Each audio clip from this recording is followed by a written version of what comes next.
അങ്ങനെ ഒരു ചെറിയ ഇടവേളയ്ക്ക് ശേഷം ഞാൻ വീണ്ടും വന്നിരിക്കുകയാണ്. ഇന്ന് എൻ്റെ കസിൻ്റെ വീട്ടിലൊരു ഫംഗ്ഷൻ ഉണ്ടായിരുന്നു. പക്ഷേ എൻ്റെ ഫുൾ കോൺസെൻട്രേഷനും ഫുഡിലായിരുന്നു. നല്ല കാബേജ് റൈസും ബിരിയാണിയും ഉണ്ട്. പോരാത്തതിന് പ്രോട്ടീൻ റിച്ച് കാടമുട്ടയുണ്ട്.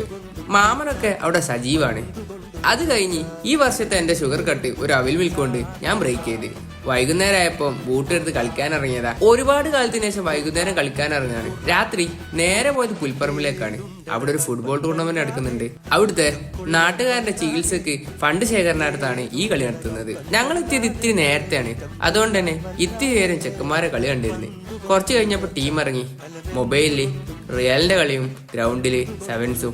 അദ്ദേഹത്തിന്റെ എറണാകുളത്തുള്ള സുഹൃത്തുക്കള് ചികിത്സക്ക് വേണ്ടി ഒരു വലിയ എമൗണ്ട് തന്നെ പിരിച്ചെടുത്തിട്ടുണ്ട്. ഓർക്കെന്റെ ബിഗ് സല്യൂട്ട്. ജോഗോ ബെനിറ്റോ എന്ന യുവാക്കളുടെ ഈ സംഘം 2,70,511 രൂപയുടെ ചെക്കാണ് ഇപ്പോൾ കൈമാറുന്നത്. അങ്ങനെ കളി തുടങ്ങി.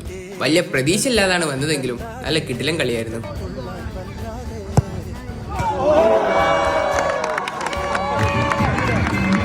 നല്ല കിടിലൻ കംബാക്കും ഒക്കെ ആയി കളി പെനാൽറ്റി ഷൂട്ടൗട്ടിലെത്തി. ഈ അടുത്ത കിക്ക് ഭയങ്കര അടിപൊളിയായിരുന്നു. ഓനിത് തടുത്തിട്ടില്ലേലേ അത്ഭുതമുള്ളൂ. കാരണം അജാതി പെർഫോമൻസ് ആയിരുന്നു ഓൻ ഇന്ന്. അങ്ങനെ കളി കഴിഞ്ഞ് നേരെ പോയത് എമ്മിക്കാണ്. അവിടുന്ന് കുറച്ചു നേരം ചെൽസിയും സിറ്റി തമ്മിലുള്ള കളിയുണ്ട്. ഇനി ആരും അറിഞ്ഞില്ല പറഞ്ഞില്ല എന്ന് വേണ്ട, ഈ 26 വരെ എമ്മി വിസിറ്റ് ചെയ്യുന്നവർക്ക് iPhone 17 Pro അടിക്കാനുള്ള ചാൻസ് ഉണ്ട്. അവിടുന്ന് ഒരു വൈബ് കിട്ടാത്തതുകൊണ്ട് നേരെ പോയത് പാലത്തിലേക്കാണ്. ബാക്കി കളി അവിടുന്ന് കണ്ട്. അപ്പൊ ഇന്ന് ഇത്രയൊക്കെ ഉള്ളൂ. ഓക്കെ.